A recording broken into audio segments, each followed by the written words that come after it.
Okay, blessed morning, grade 10 students. Bago pa tayo daanan ni Ulysses, or wag naman na sana, lumihis na lang ulit, or wag nang tumuloy si Ulysses dahil mahirap bagyuhin. Parang daig mo pa ang nasunugan. Alam ko sa inyo may kamag-anak from Catanduanes or Quezon Province. Napakahirap. So, sana hindi natin danasan ang nangyari sa kanila. Okay, so let's move on to our topic. We were going to discuss about the vocal music of African music. Okay, so number one is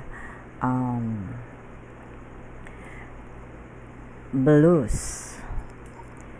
Blues is the term may have come from the term blue devils, meaning melancholy and sadness, or blue indigo, or color worn by many West African cultures in death and mourning ceremonies to indicate sufferings. So, di ba, pag yung blues daw, from the word blue devils, alam naman natin pag blues, ibig sabihin, yung blue, di ba, pag sinabing blue, malungkot. Kaya nga sabi dito, melancholy and sadness, or blue indigo. Ibig sabihin malungkot, nagsasuffer sila, or nagluluksa. Ayan, blue means nagluluksa or mourning. Ayan, so diba pag sinabing blue Christmas, malungkot, ganyan. So blues meaning melancholy and sadness. Okay, so from the word blue devils. Next, the second one is spirituals. This kind of music is always with a Christian or religious song or religious theme. Spirituals were a passionate song formed in monophonic and a cappella. When we say a cappella, or when we hear a cappella, that means no accompaniment, music without accompaniment. Kaya nga monophonic, ibig sabihin one single melody without accompaniment. So that is a cappella. And the focus of this vocal music in spirituals was on the general loneliness of mankind with figurative lyrics. So, dyan pa rin, kumbaga parang they are the same as blues.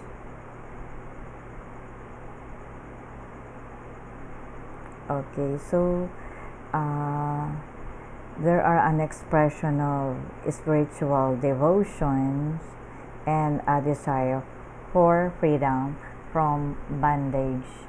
Hindi pwedeng paghiwalayin ang by the way, ang spiritual ang tawag dito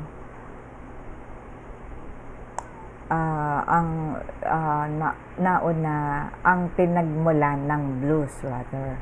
Ayan, so nag-originate ang blues sa spirituals. And despite these differences, the blues and the spirituals are similar and cannot easily be separated. And as I've said earlier, hindi nga basta-basta pwedeng paghiwalayin ang blues and spiritual. Kasi etong spiritual, may pagka malungkot din. Malungkot din siya, katulad ng blues na nagluluksa din. Pero ito naman, yung buong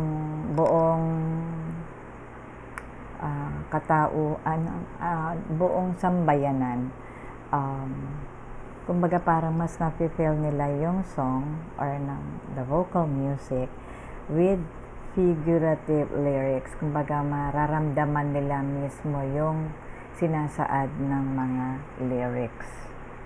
Okay, next. The third one is soul. Soul, this is an African vocal music genre that combines rhythm and blues, gospel music, and jazz. Okay, so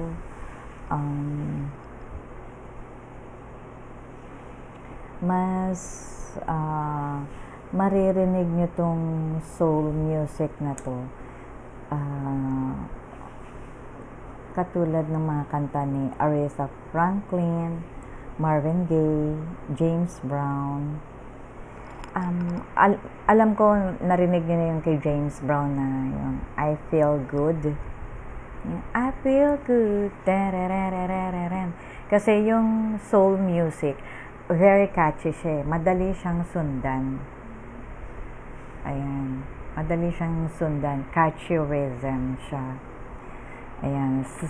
Catchy rhythms stressed though hand clapping and body movements. Ayan. So, very catchy siya, stressed through hand clapping and body movements. And then the last one is call and response. This is a sequence of two different phrases usually played by two or more musicians. Okay? So, parang kumbaga yung first phrase, ito yung soloist, and then the second phrase, pwede na yung chorus, or pwede na yung madlang people, yung pwedeng sumagot. Ayun.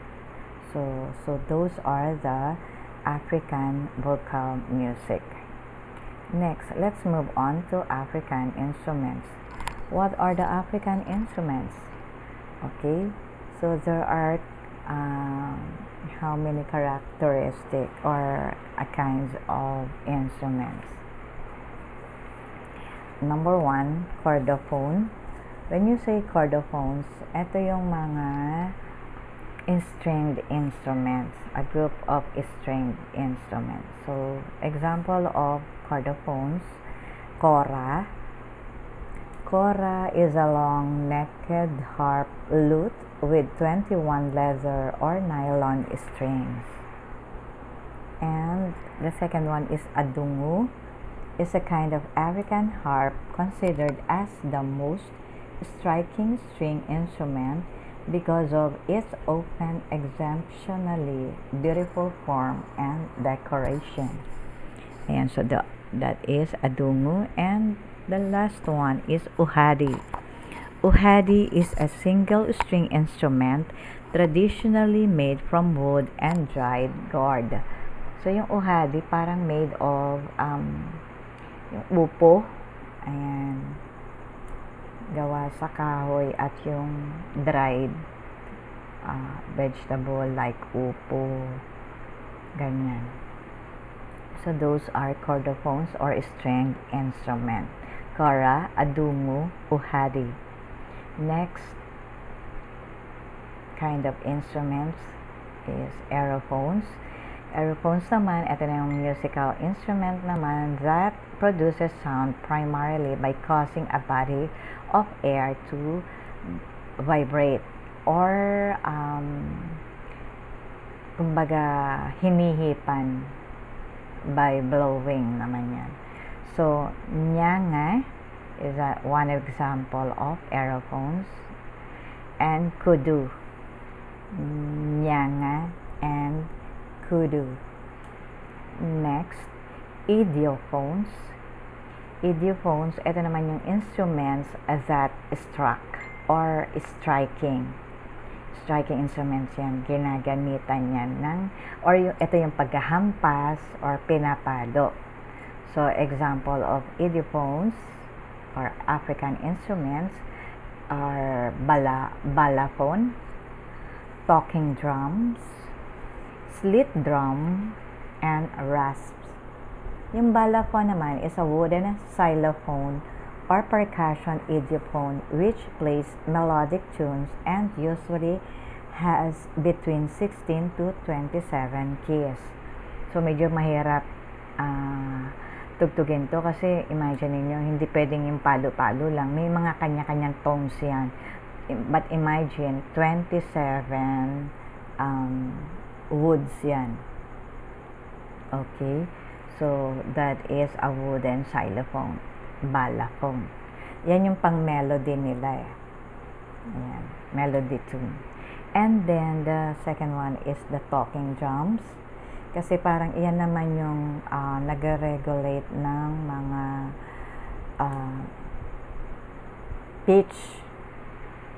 Diyan lumalabas yung kumbaga parang kung ano yung tono ng voice, yun yung ganun din ang ng drums niya. Parang nagmi-mirror o nagsasalamin siya sa parang boses ng performer. So, yun yun, talking drums. Kaya sinabing talking drums. Kasi siya yung nagsasalamin or nagmi-mirror ng pitch ng tao, person's voice. And, ito namang slit drum is made from a hollowed piece of wood in which a narrow groove serves as a sound opening. Ayan, so dyan naman lumalabas yung sounds. And dito naman sa rasps is a hand percussion instrument that produce sound by scraping the instrument. Kinakaskas naman siya para mag-produce naman ng sound. Okay, so those are the agiophones or instrument that is striking or struck.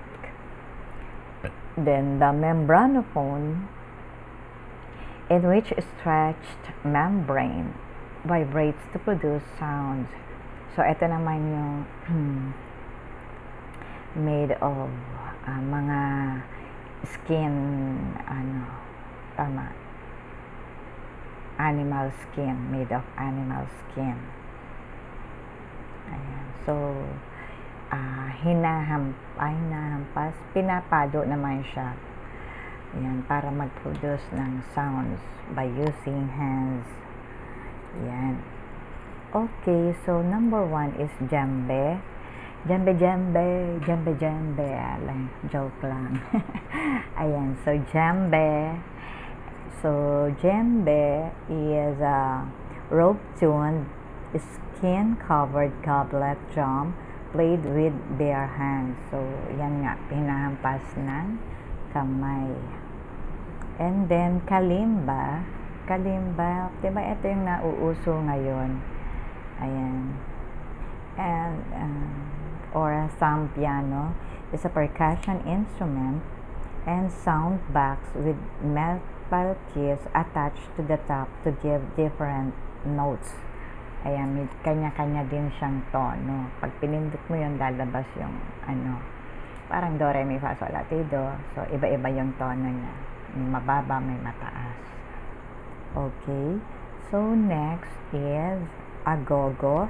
Agogo are conical bell-shaped instruments, usually in tubes that produce sound by hitting the bells. Okay, so hinahampas para mag-produce siya ng sound. And the last one is shekere. Shekere is a gourd shaker with gourd pieces. Ayan, so parang ukulele siya. Shake.